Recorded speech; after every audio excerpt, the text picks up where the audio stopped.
희년에 관한 이야기들을 가지고 이야기를 하고 있습니다. 우리는 안식년 하면 7년을 이야기할 수 있습니다. 원래 7년이 되면 하나님께서는 토지의 쉼을 이야기하면서 토지의 경작을 그치고 땅의 기운을 회복하기 위해서 휴경할 것을 이야기하고 있습니다. 그리고 다시 7년이 7번 지나서 50년째가 되면 대안식년이라고 이야기하면서 그때는 토지나 주택을 혹시라도 누군가에게 받았다면, 담보로 받았다면 그것을 돌려주기를 원하고 있습니다. 오늘 반면에 신명기에 나와 있는 안식년, 오늘은 면제하는 면제년으로 표현되어 있는데, 이 안식년에는 그것 외에도 무엇을 이야기하고 하나님께서 말씀하고 계시냐면, 이제 너에게 있어서 빚진 자들에 대한 이 빚과 너에게 있어서의 그 꾸어준 것, 빚진 자들에 대한 이 빚에 대한, 그리고 혹여라도 형제들이 있어서 그들의 이렇게 무엇을 받은 게 있다면, 그들 담보한 게 있다면 그 모든 것들에 대해서 면제하고 탕감해 줄 것을 이야기하고 있습니다. 희년에 7번, 그러니까 희년에 7번, 즉 7년에 7년이 돌아온 그 대안식년에는 이후에 종이 풀려나는 것들이 있는데, 오늘 신명기의 말씀에서는 계속해서 면제와 탕감, 즉 쉼에 대해서 이야기하고 있는 것을 보게 됩니다. 오늘 신명기 15장에 관한 이야기를 보려면 우리는 신명기 5장 12절부터 15절의 말씀을 기억해야 합니다. 신명기 5절로부터 12절의 말씀은 우리가 잘 알고 있는 계명인 10계명 중에 하나인데, 특별히 10계명 중에 하나였던 여호와 하나님께서 주시는 안식일에 관한 이 규례 중에 하나님께서는 무엇을 이야기하시냐면, 신명기 5장 15절의 말씀에 안식일을 지켜야 하는 이유, 그리고 특별히 안식일 가운데 나만 안식을 지키는 게 아니라 종이나 모든 자들이 안식을 지켜야 될 이유가 있는데, 그 이유는 무엇이었느냐? 신명기 5장 15절의 말씀은 너는 기억하라, 내가 애굽 땅에서 종이 되었더니 너의 하나님 여호와가 강한 손과 편팔로 거기서 너를 인도하여 내었나니 그러므로 너의 하나님 여호와가 너를 명하여 안식일을 지키라 하느니라 라는 말씀을 주시면서, 하나님께서 은혜 베푸심을 기억하면서 네가 이 종들에게 그리고 모든 사람들에게 안식일을 함께 나누어야 함을 이야기하고 있습니다. 오늘 그 안식일에 대한 확장된 이야기가 이 안식년에 관한 이야기입니다. 오늘 본문에는 면제하라는 면제년으로 표현되어 있지만 정확히 이야기하면 안식년인데, 이 안식년은 결국 무엇이냐면 안식일에 대한 그 쉼이 안식년으로 확장이 되어서 너희들이 땅과 함께 주변에 있는 이웃들에게도 쉼을 줘야 되는 것을 이야기하고 있습니다. 특별히 오늘 이 안식년을 이야기하시면서 하나님께서 우리에게 주시는 강조점은 11절에 나와 있는데, 땅에는 언제든지 가난한 자가 그치지 아니하겠으므로 내가 내게 명하여 이르노니 너는 반드시 내 경내 내 형제의 곤란한 자와 궁핍한 자에게 내 손을 펼치니라 라고 이야기하면서 경내 안에 있는 형제들과 그리고 경내 안에 있는 어려운 사람들에게 하나님께서 쉼을 주어야 할 것을 이야기하고 있는 것을 보게 됩니다. 사실 굉장히 어려운 일이기도 합니다. 자기에게 주었던, 자기가 받았던 것들을 다 돌려준다는 것, 탕감한다는 것, 면제한다는 것은 이 시대에는 사실 있을 수 없는 일이라고도 할 수 있습니다.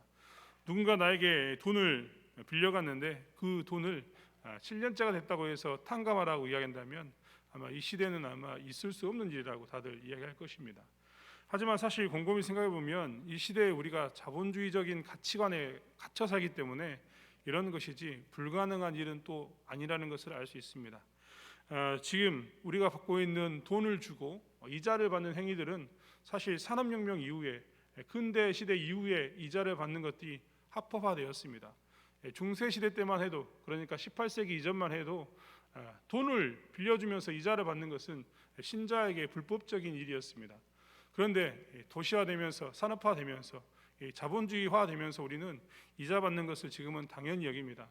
오히려 이자를 좀 더 많이 주는 곳에 우리의 돈을 이렇게 투자하게 되는데, 사실 그런 문화적인 상황 때문에 그렇지 하나님의 말씀을 본다면 불가능한 일은 아니라는 겁니다. 하지만 그럼에도 불구하고 우리는 또 이것들을 무시할 수 없기 때문에 우리가 그 이자 받는 것에 대해서 혹은 탕감해 주지 않는 것에 대해서 정죄할 수는 없습니다. 하지만 하나님의 주신 말씀을 기억하면서 우리는 하나님이 이 마음을 주신 이유는 무엇인가? 11절에 있는 말씀처럼 이 땅에서는 가난한 자가 그치지 않는데 이 가난한 자를 돌아보는 모습이 우리 가운데 있음을 살펴봐야 된다는 것입니다. 특히 오늘 말씀은 우리에게 있어서 무엇을 구분하느냐, 이방인과 유대인들을 구분합니다. 이방인들과 유대인을 구분함에 있어서 이방인들에게 있어서는 어떻게 하느냐, 그들에게는 면죄 줄 이유가 없다. 하지만 내 형제인, 같이 살고 있는 내 동족인 그들에게 있어서는 네가 무엇을 해야 되느냐, 면죄해야 한다라고 이야기하면서 형제 안에서, 신자들의 삶 안에서의 모습들에 대해서 이야기하고 있는 것을 보게 됩니다. 코로나가 터지고 난 후에 우리는 아름다운 미담이라고 이야기하면서 상가의 주인들이 상가의 그 세를 면제해 주거나 혹은 내지 말라고 유예해 주는 것을 보았습니다. 그런 걸 볼 때마다 우리가 느끼는 것은 무엇이냐면 그게 참 멋진 모습이다, 아름다운 모습이다라고 표현했는데, 어려운 시기에 어려움을 겪고 있는 형제 자매가 있다면 우리가 손을 내밀어야 할 것을 성경은 이야기하고 있는 것을 보게 됩니다. 그래서 우리는 사실 우리의 주변에 있는, 특별히 신자, 우리 교회 안에 있는 어려운 사람들과 함께 돈을 주고받거나 혹은 어떤 경제적인 관념에 있어서 그들을 대할 때마다 우리는 어떤 마음을 가져야 하냐면 하나님 사랑에 대한 그 표현을 가지고 그들에게 나가야 되는 것을 보게 됩니다. 이것이 이 며칠 년 끝에 있는 이 탕감에 관한 이야기입니다. 말씀은 다시 이어져서 15장 12절부터 18절의 말씀은 종에 관한 이야기를 또한 하고 있습니다. 종에 관한 이야기라는데 여기도 마찬가지 12절의 시작은 내 동족 히브리 남자나 히브리 여자가 내게 팔렸다 하자라고 표현하면서 같은 동족 안에 있었던 문제를 이야기하고 있습니다. 이방인들이 노예로 팔려오는 것은, 이방인들이 팔려오는 것은 이렇게 할 이유가 없습니다. 하지만 내 형제 히브리 남자와 히브리 여자에게는 우리가 어떻게 해야 되느냐, 오늘 종에게 줬던 이 이야기대로 해야 되는 것을 보게 됩니다. 이 이야기 안에도 종이 된 지 7년이 되면 사면해 줘라 라고 이야기하고 있습니다. 그러니까 6년 동안 열심히 섬겼으니까 7년 내는 사면하는 것이 당연하다. 그리고 그 사면할 때 그냥 네가 그냥 보내는 게 아니라 그에게 마치 오늘날로 따지면 퇴직금을 주는 것처럼 그 손을 이렇게 풍성하게 만들어서 돌려보낼 것을 이야기하고 있습니다. 18절의 말씀은 그가 6년 동안의 품꾼의 삭새 배나 받을 만큼 너를 섬겼다라고 이야기하면서 그의 섬김에 대해서 내 손을 강팍하게 하지 말 것을 분명히 이야기하고 있습니다. 이렇게 해서 어떻게 해야 되냐, 7년째 되면 사면을 해서 그를 보내야 합니다. 만약에 그가 여러 가지 이유로 해서 나는 정말 이 7년이 찼음에도 불구하고 사면받기를 원치 않는다라고 이야기하면 그는 재판장 앞에 가서 이 귀를 뚫어서 평생 종으로서의 삶을 살게 하는 그 법률적인 절차를 통해 종신노예로 삼을 수도 있었습니다만, 이 안에도 결국은 무엇이냐면 안식일에 대한 확장이 안식년이었다면 사람에 대한 이 쉼, 종으로 팔려왔지만, 비록 종으로 팔려왔지만 이들에게 무엇이 필요하느냐, 쉼이 필요한데 그것은 은혜 받은 자가 은혜를 나누지 않고서는 불가능하는 것에 대해서 이야기하면서 이 종을 부리는 그 사람의 용서가 그를 쉬게 한다라는 것을 다시 한번 표현하고 있습니다. 사실 우리는 오늘 말씀이 있는 것처럼 이렇게 안식년에 그 빛을 탕감해 주거나 혹은 종으로 들어왔음에도 불구하고 종이 나에게 모든 것을 갚지 않았음에도 불구하고 7년째가 되면 이 보내준다는 것이 쉽지는 않습니다. 우리의 마음을 강팍하게 하는 그 일들이 사실 우리 가운데도 나타납니다. 9절의 말씀은 우리의 심리를 너무나 잘 표현하고 있습니다. 삼가 너는 마음에 악념을 품지 말라.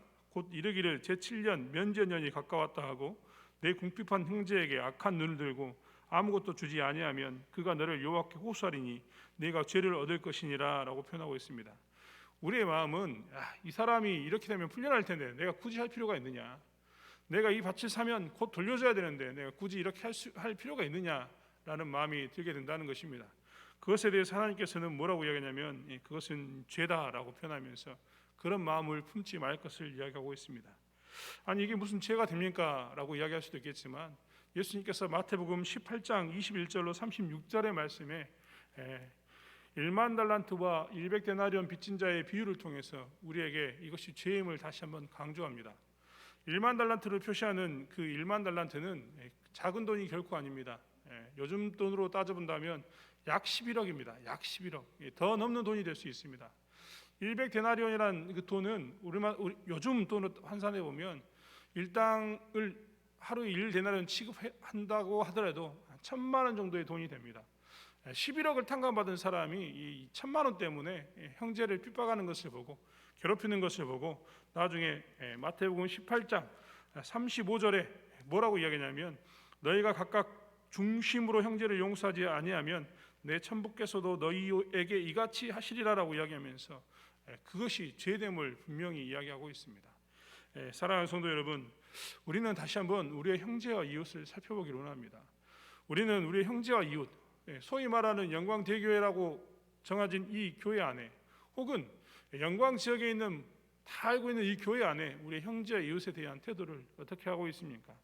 이 시대는 복잡한 경제적인 관념 속에서 얽히고 설키는 관계가 있지만 그 가운데 하나님 사랑과 이웃 사랑에 대한 것들이 있는지 다시 한번 살펴보았으면 좋겠습니다. 오늘 신명기 15장의 말씀은 계속해서 이야기하기를 우리가 이 안식일에 대한 이 심이 확장되어서 안식년이 되었고, 안식년에 대한 그 심이 이 종에게 있어서의 자유까지 이야기하면서 이 심을 강조하고 있습니다. 그리고 그 심을 위해서는, 누군가의 심을 위해서는 반드시 은혜 받은 사람이 은혜를 베풀어야 되는 것을 이야기하고 있습니다. 15절에 신명기 15장 15절의 말씀에도 다시 한번 강조하면서 너는 애굽 땅에서 종 되었던 것과 네 하나님 여호와께서 너를 속하셨음을 기억하라. 그를 인하여 내가 오늘날 이같이 내게 명하였노라라고 이야기합니다. 은혜를 받은 내가, 구원받은 내가 해야 할 것은 그 구원의 은혜를 기억하면서 베풀 것을 이야기하고 있는 것을 보게 됩니다. 이제 우리는 다음 주부터 이제 고난 주간을 맞이하게 됩니다. 고난 주간을 맞이할 때마다 우리가 기억하는 것은 예수 그리스도의 고난입니다. 고난에 동참하기 위해서 우리는 종료주일 후에 고난 주간을 정하고 함께 동참합니다. 이번 특별 새벽 기도회로 동참하게 되는데 이때도 유의미한 생각을 저희가 항상 가지고 삽니다. 예수님의 그 고난이 얼마나 큰지를 기억하면서 내가 받은 은혜가 얼마나 큰가를 기억합니다. 예수님이 부활의 기쁨을, 부활의 생명을 우리에게 주시기 위해서 주신 고난이, 받으신 고난이 얼마나 큰가를 기억하면서 우리는 이 부활이 얼마나 큰 가치 있는가에 대해서 우리는 기억하게 됩니다. 우리는 구약의 시대 때 이스라엘 백성들이 누렸던 그 하나님에 대한 그 출애굽의 은혜보다 더 큰 은혜를 입은 자들입니다.